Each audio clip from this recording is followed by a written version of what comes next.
विजय एकादशी व्रत कथा। धर्मराज युधिष्ठिर बोले, हे जनार्दन, फागुन मास के कृष्ण पक्ष की एकादशी का क्या नाम है तथा उसकी विधि क्या है? कृपा करके आप मुझे बतलाइए।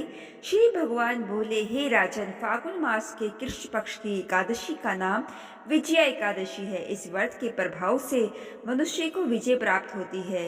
यह सब व्रतों में उत्तम व्रत है।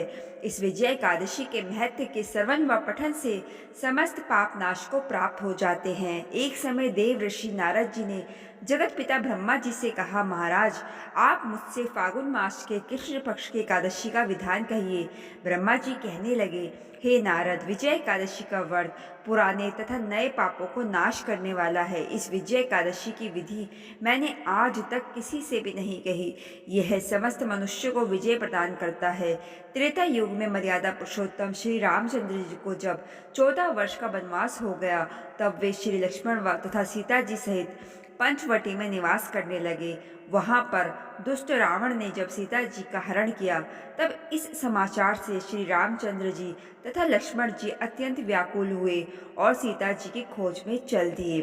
घूमते घूमते जब वह मरणासन जटायु के पास पहुंचे, तो जटायु उन्हें सीता जी का वृतांत सुनाकर स्वर्ग लोक चला गया। कुछ आगे जाकर उनकी सुग्रीव से मित्रता हुई और बाली का वध किया। हनुमान जी ने लंका में जाकर सीता जी का पता लगाया। उनसे श्री रामचंद्र जी और सुग्रीव की मित्रता का वर्णन किया। वहां से लौटकर हनुमान जी ने भगवान राम के पास आकर सब समाचार कहे। श्री रामचंद्र जी ने वानर सेना सहित सुग्रीव की संपत्ति से लंका को प्रस्थान किया।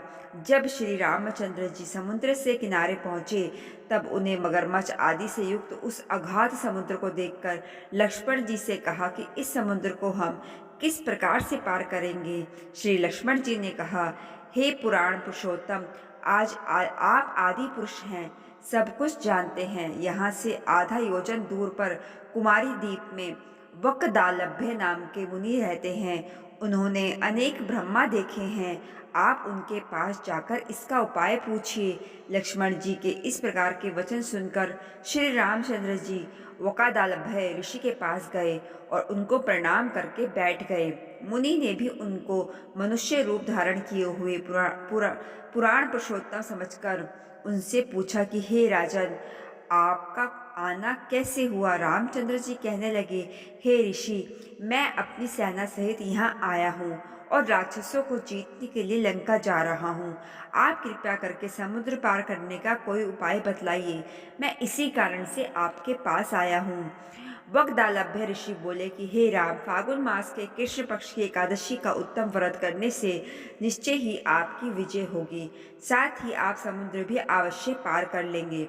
इस व्रत की विधि यह है कि दसवीं के दिन सोना, चांदी, तांबा या मिट्टी का एक घड़ा बनाए। उस घड़े को जल से भरकर तथा 5 पलव रख वेदिका पर स्थापित करें। उस घड़े के नीचे सतंजा और ऊपर जो रखे, उस पर श्री नारायण भगवान की सोने की मूर्ति स्थापित करें। एकादशी के दिन स्नान आदि से निर्वृत होकर धूप, दीप, नैवेद्य, नारियल आदि से भगवान की पूजा करें। तत्पश्चात घड़े के सामने बैठकर दिन व्यतीत करें और रात्रि को भी उसी प्रकार बैठे रहकर जागरण करें। द्वादशी के दिन नित्य नियम से निर्वृत होकर उस घड़े को ब्राह्मण को दे दे।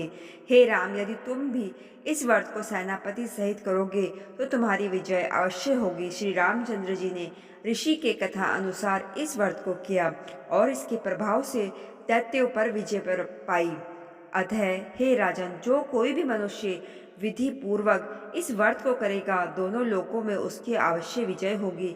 श्री ब्रह्मा जी ने नारद जी से कहा था कि हे पुत्र, जो कोई व्रत इस व्रत के महत्व को पढ़ता या सुनता है, उसको वाजपेयी यज्ञ का फल प्राप्त होता है। तो दोस्तों, ये थी फागुन मास में पड़ने वाली विजय एकादशी व्रत। इस व्रत को ज़्यादा से ज़्यादा लोगों में शेयर करके आप भी पुण्य के भागी ज़रूर बनिए। राधे राधे। ओम नमो नारायण।